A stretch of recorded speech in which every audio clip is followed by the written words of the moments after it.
Diamonds are not just a girl's best friend. Among sparkling diamonds, we meet Jonty Condrup from Mayfair Diamonds, who carries more than 40 years' experience in the jewellery industry. To learn more about what is trending, how important provenance is for value, and the risk of grinding a diamond.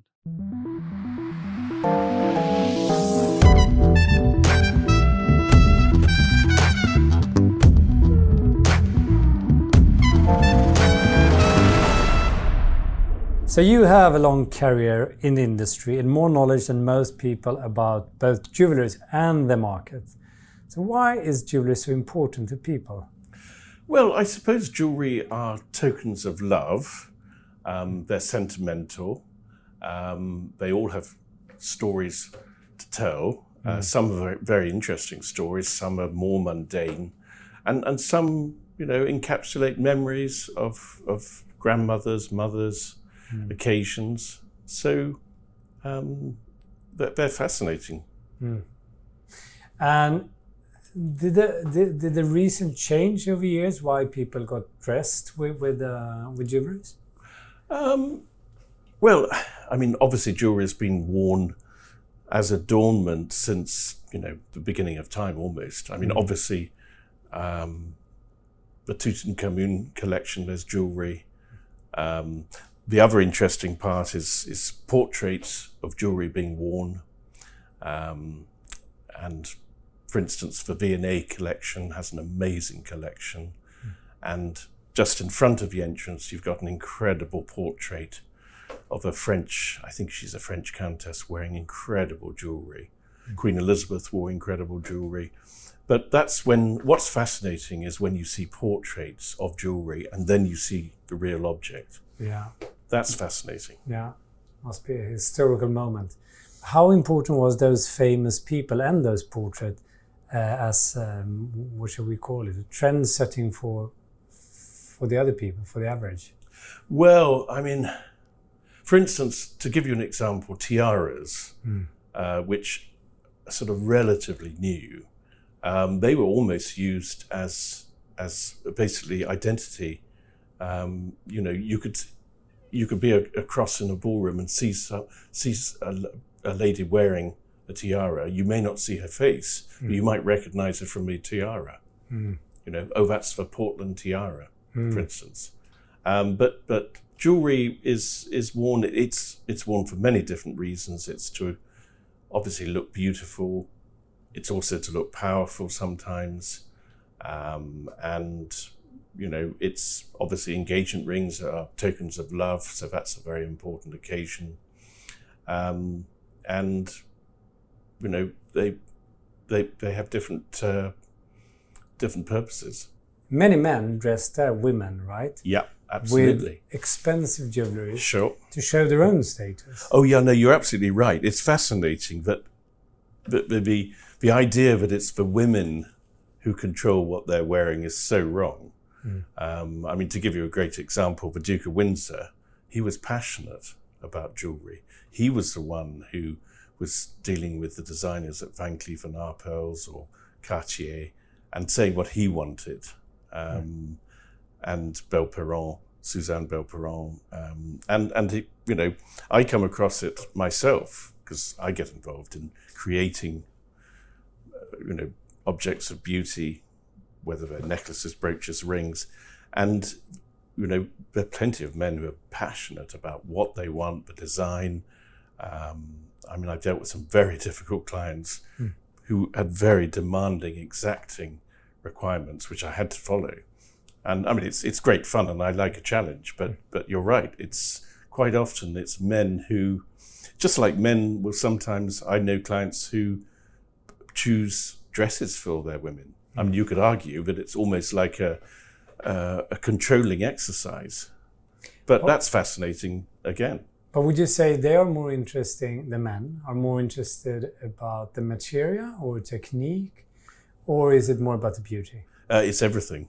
Yeah. I wouldn't call them control freaks, but they are essentially control freaks. And, they have this image in mind, and, it's often not copying. It's something they've created themselves, and they've maybe they're expressing their artistic inner soul, and yet they might be, running a shipping company, for instance, and this is their way of expressing themselves artistically. I don't know, but I have come across it, and it's fascinating.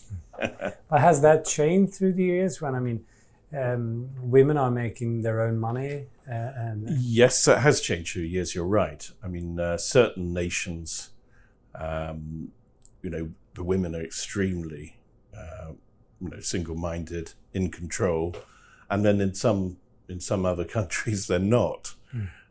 Without mentioning names, but culturally, you're right. I mean, certainly there are more women who are doing their own designs, and they know what they want. Yeah. You've been working with jewelleries for 40 years now. What caught your interest? Well, I'm afraid it's a very long story, but basically, I started being interested in gemstones and jewellery when I was 11 years old, and then my grandmother encouraged me with books about jewellery. I used to literally pick up, nice stones on the beach and then polish them, and then it gradually went up. Then I handled my grandmother's jewellery, although one grandmother had a lot stolen, and then it just went on from there. And I dream about jewellery which I haven't even seen, which in colour. So it is an interesting. It's a passion for me, and I'll probably be doing it post-retirement. But there's so many different fascinating stones. There's coloured diamonds, there's emeralds, rubies, sapphires, then there's the jewellery, the designs, and then the history, fascinating stories. Well, what about this? And then the clients, the people who own it. Yeah, and when we talk about the diamonds, it has obviously been huge prices for diamonds, especially color diamonds, right? Yep. Last few years.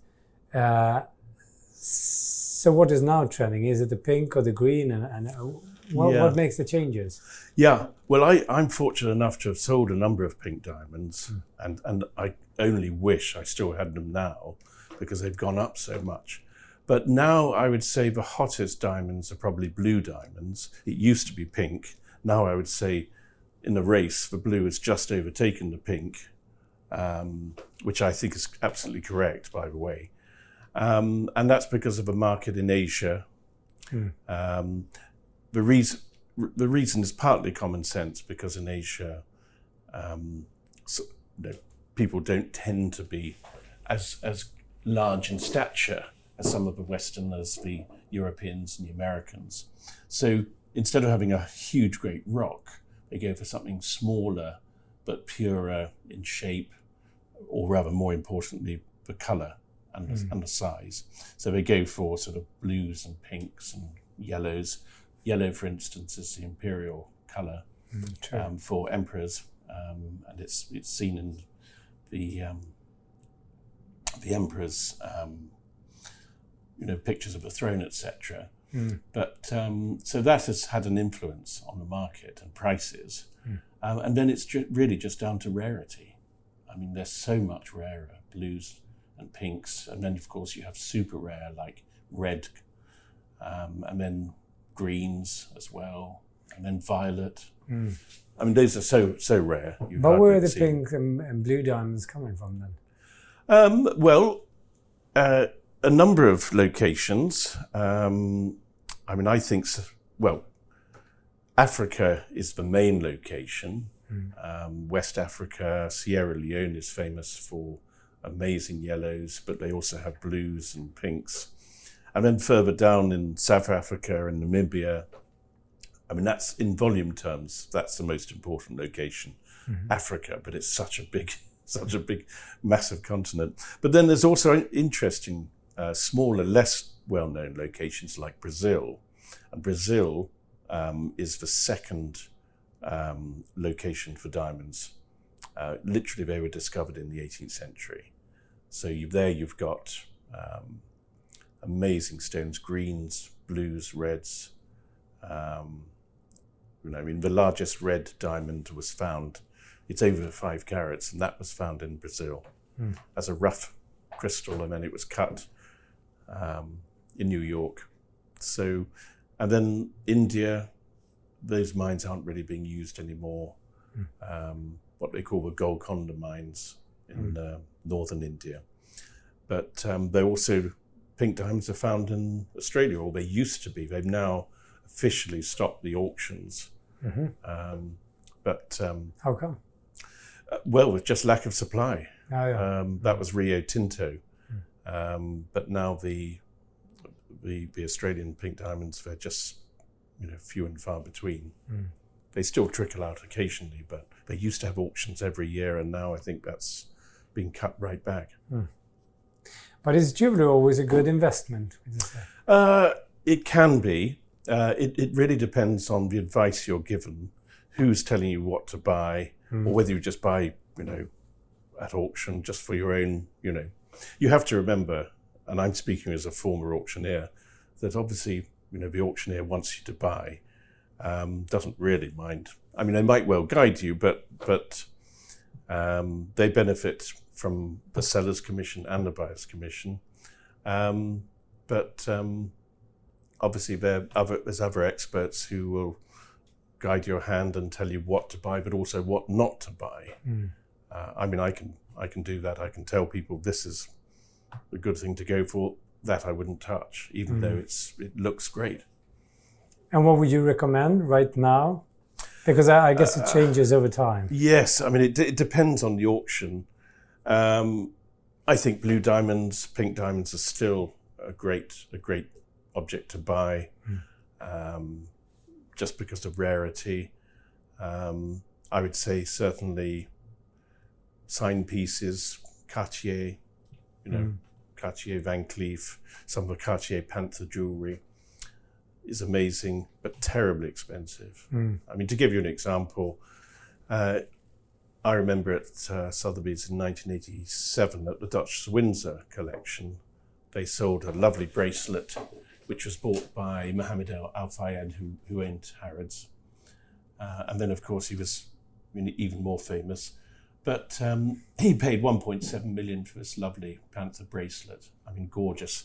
A Panther which literally was sort of sleeping on the lady's wrist. It was so flexible and floppy.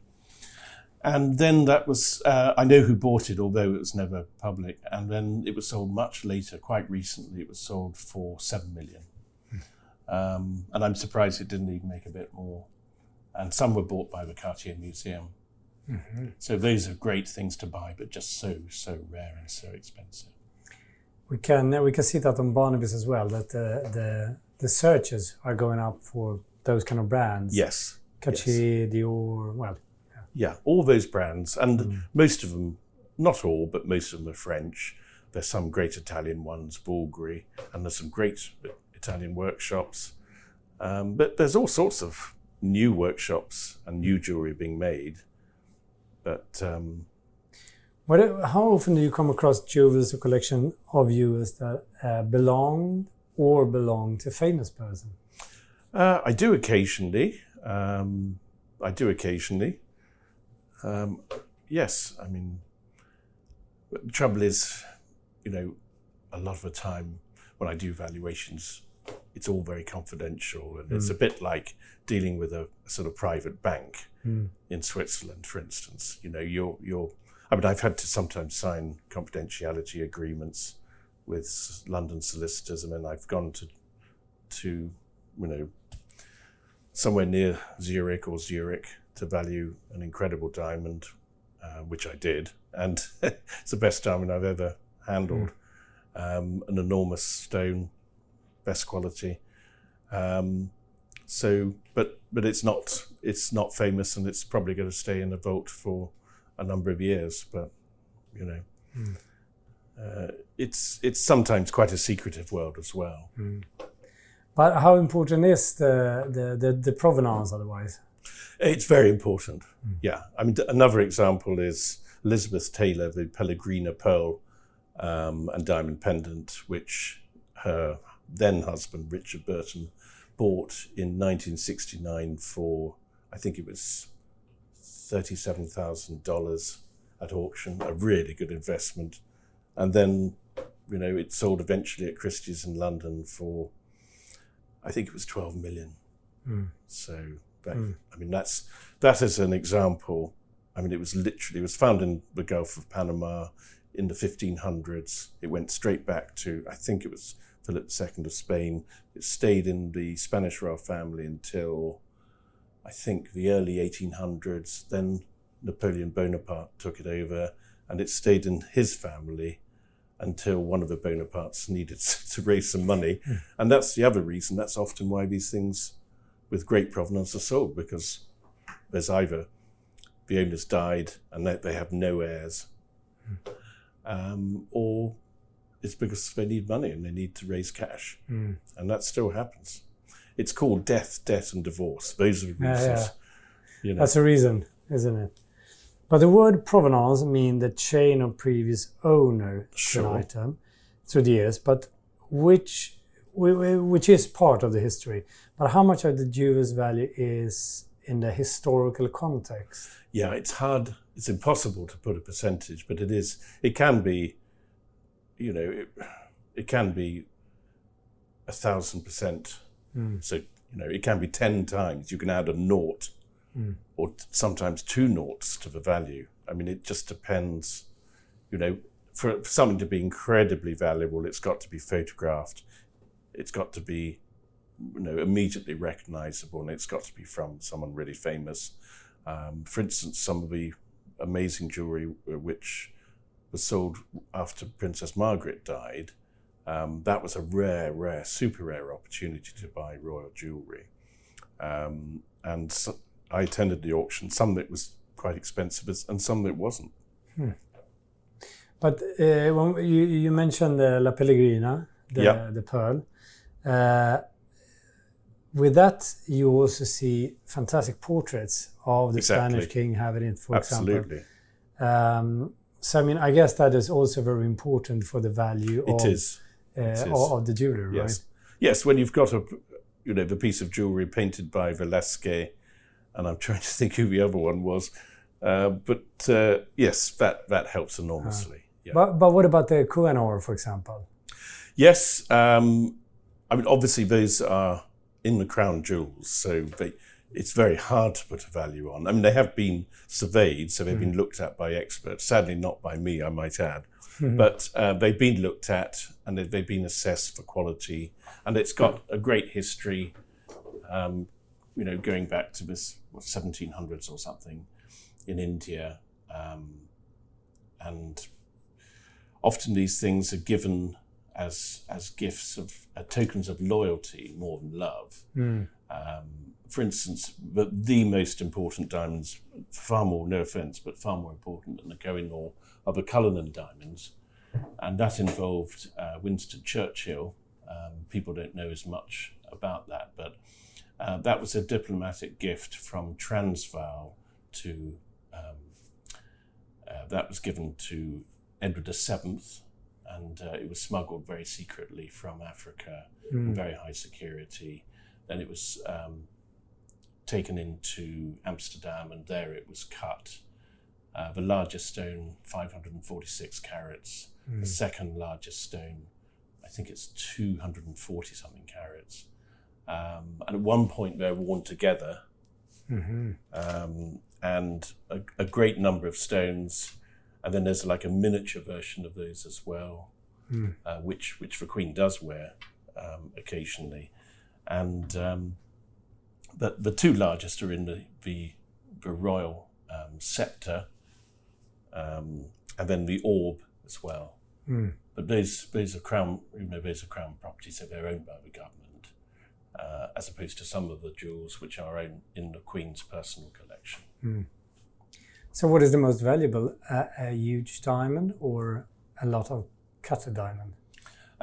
Yes, well, you only find the value from once they're cut, because it's quite a risky business cutting any diamond, particularly a large diamond, and a cutter can look at it for months and months and months, doing little sketches and marking it with sort of black crayon, just planning what they want to attempt, because obviously their goal is to get the maximum size out of one single stone.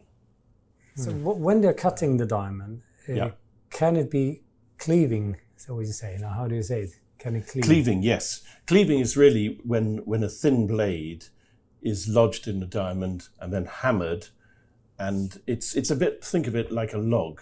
There's a right way to cut a log and split it, and there's a wrong way. There's obviously a wrong way, it's impossible. The same is with a diamond. And don't forget, with a diamond, it's pure carbon. There's no other. It's an element. It's, in fact, the only stone which is a pure element, so it's pure carbon. There's no any others. But yes, you can have disasters with cleaving it, but it doesn't tend to, the whole thing doesn't tend to shatter. But you can have bad cleaves where, a large part of a stone has splintered off, as it were. And that's very disappointing because you're left with leftovers which are very hard to cut. The main thing is to get a big chunk, which is then usable. But then after that, it has to be sawed, and then sawed again and again and again. Yeah. So in one way, it's better to trade the big stones before they cut it, actually. Well, they are. I mean, they are purchased, but they're purchased relatively conservatively. I mean, it's still millions. I mean, they're sold, all the time. There's rough diamond auctions, sometimes with De Beers, and then sometimes out of De Beers. They're not as powerful as they were, De Beers, but they're still incredibly powerful. And they're sold at auction, and they're bought to cut and to make into tremendous stones. Sometimes they're given a name as well. But Graf is probably the biggest diamond cutter. He's famous for buying the most fantastic stones, cutting them himself and then mounting them himself. In fact, the workshop is about 400 yards from his office. But those auctions are, well, I see it happen that Sotheby's and Christie's are selling those kind of stones, but normally they're sold elsewhere, right? Yes. I mean, there are some dealers who will cut a stone and put it deliberately, very deliberately, into auction where they have a sort of world competition, and then there are other dealers who will sort of give first option to one of these very big jewellery houses, whether it's Graf or Cartier, Bulgari, Van Cleef, and say, or Winston, and say, would you like, we'd like to offer this to you. Would you like to buy it? And then, sometimes there's a publicity about it. Other times it's all done very quietly. The politician Imelda Marcos is an extremely controversial figure. How did you end up valuing her jewellery collection?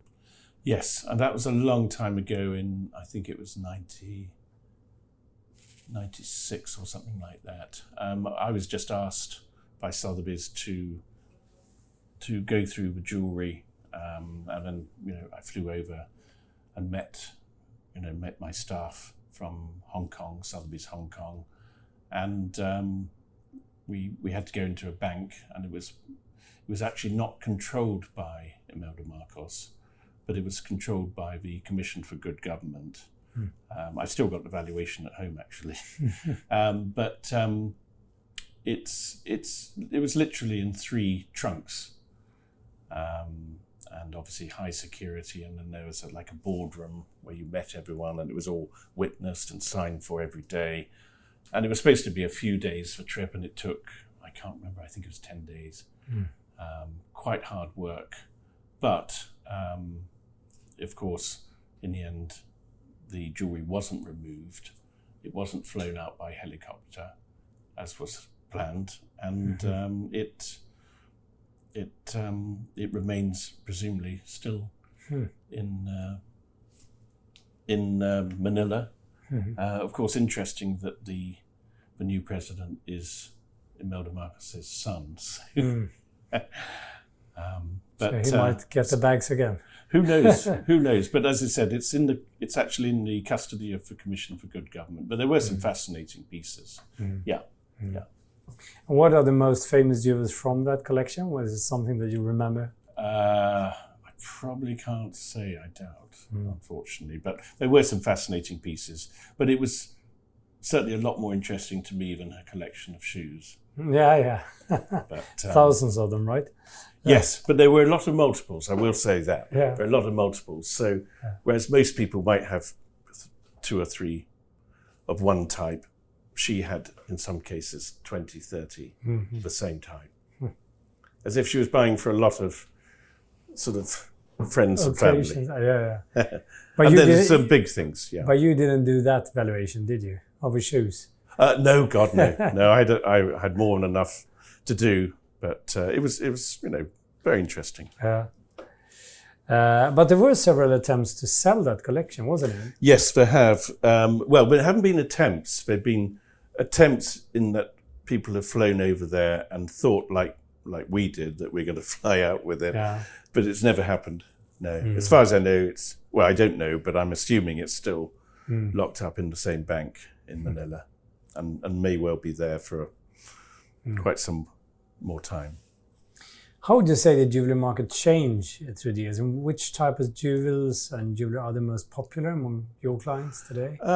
Yes, I mean, you mentioned the colored diamonds, obviously. Yeah, colored diamonds are obviously quite, a relatively new market. Then, of course, there's wonderful antique jewelry, but so much of it has been sold already. It's not it's much rarer than it used to be. And some of the beautiful Edwardian and Art Deco pieces, that's more rare. That already has been sold. But now people are looking to pieces from the 50s, 60s and 70s. The 70s, there are some fascinating pieces, quite avant-garde stuff, a bit like some of the furniture. It was very interesting, some of the architectural designs. It's often related, the jewelry, is related to architecture and clothing, of course, for fashion. It's all interlinked. Would you say there is a specific period when the handcraft is better than others? Like, you mentioned the Art Deco, for example. Yeah, I think exactly. I would argue the sort of best jewelry, the best quality was just after 1900, between 1900 and 1920. So we're talking about the sort of Fabergé era, and we're talking about Cartier, the early Cartier. I would argue that was the best quality, definitely. And I would argue also that after the war, partly because of lack of materials, things were much more difficult.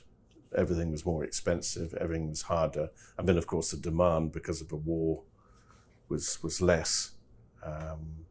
So I would say that was a turning point.